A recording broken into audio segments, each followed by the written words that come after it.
नमस्कार।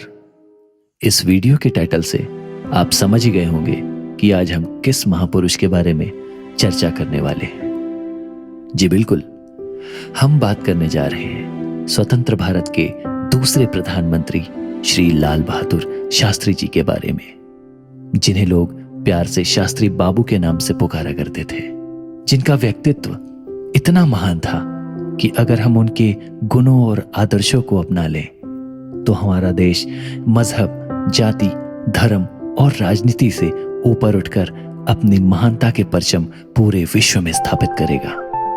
तो चलिए शास्त्री बाबू के जीवन की एक प्रभावशाली घटना से आपका परिचय कराते हैं, जिसे हम आत्मनिर्भर भारत की प्रथम पहल भी कह सकते हैं। ये वाकया 1964 का था, जिस वर्ष शास्त्री बाबू देश के प्रधानमंत्री बने थे। नेहरू जी के देहांत के बाद देश को राजनीतिक और आर्थिक आपदा ने घेर लिया था, और वहीं दूसरी तरफ पड़ोसी देश पाकिस्तान से भारत पर निरंतर हमले किए जा रहे थे।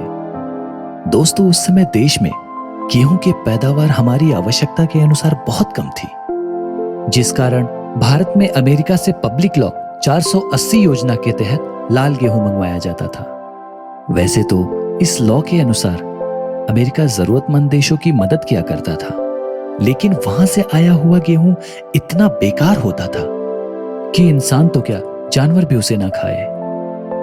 ये देख शास्त्री जी को बड़ा दुख हुआ और उन्होंने निश्चय किया कि भले ही भूखे मर जाएंगे, लेकिन सम्मान का बलिदान नहीं करेंगे।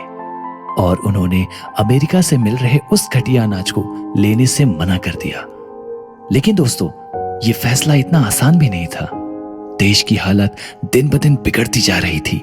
जहां एक तरफ दुश्मन देश से लगातार हमले हो रहे थे, हमारे वीर जवान न केवल गोला बारूद बल्कि देश में खेती की कम उपज के कारण खाद्य सामग्री की कमी की मार भी झेल रहे थे, और दूसरी तरफ देश की जनता भूखमरी की कगार पर खड़ी थी। देश में मानो सूखे जैसा माहौल हो चुका था। समझ नहीं आ रहा था कि इस आपदा से कैसे निपटा जाए, और कुछ ही समय में हमारे माननीय प्रधानमंत्री जी ने समस्या का समाधान ढूंढ ही लिया। और तभी शास्त्री जी ने संकट की घड़ी में जवानों और देशवासियों का मनोबल बढ़ाने के लिए जय जवान जय किसान का नारा दिया। दोस्तों, शास्त्री बाबू के दिए हुए इस नारे का वास्तविक अर्थ क्या आप जानते हैं? नहीं? तो मैं बताता हूं। उनके दिए हुए इस नारे का वास्तविक आशय यह है कि सारे विश्व में यह संदेश जाए और सारा विश्व यह बात समझ जाए कि भारत देश को किसी के रहमो करम की जरूरत नहीं है। भारत देश का हर एक नागरिक अन्न उगाता हुआ किसान है और सीमा पर लड़ने वाले जवान की तरह जज्बे का पक्का होता है।